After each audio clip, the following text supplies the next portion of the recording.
Mit navn er Dan Rasmussen, jeg er bassist. Jeg vil præsentere nogle basser for jer i dag.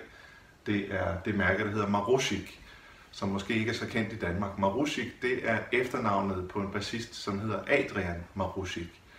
Og han producerer de her basser, og de bliver dels produceret i Polen og dels i Tyskland. Adrian Marušik flyttede fra Polen i 1981 og har været bosat i Tyskland siden da. Og den bass, jeg sidder med her, det er den model, der hedder Sputnik. Det er single cut og meget høj kvalitet, bearbejdning, flot flammet træ osv.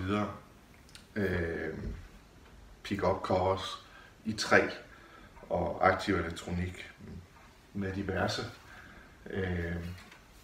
Sådan en, den koster pt. Her i 2015 ca. 3300 euro. Kan varmt anbefales. Den jeg selv spiller på, det er den model, der hedder Elwood.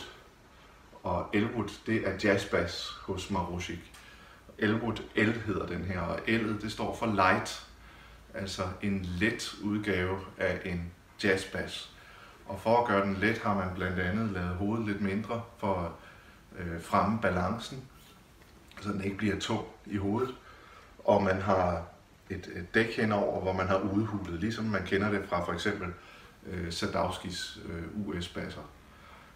Nogle rigtig lækre basser. Jeg foretrækker at spille på den her 5-strengede type.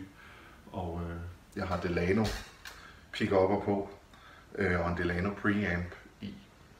Og kan varmt anbefale. Af andre basser, der findes, vil jeg lige gå over og hente en her.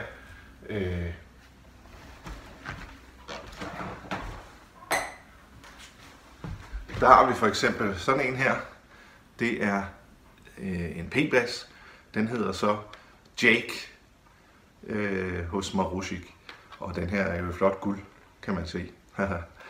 Og det er en traditionel P-bass, men håndbygget som alt er hos Marušik. Og byggekvaliteten er helt i top.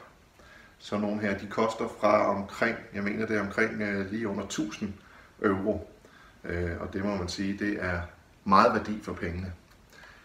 Besøg publicpeace.de, som er Marušiks hjemmeside, eller besøg www.danrasmussen.dk eller www.drmusic.dk. Der kan du altid steder læse mere om Marušik. Du er velkommen til at kontakte mig, hvis du har spørgsmål, og så håber jeg, vi ses derude. Hej hej.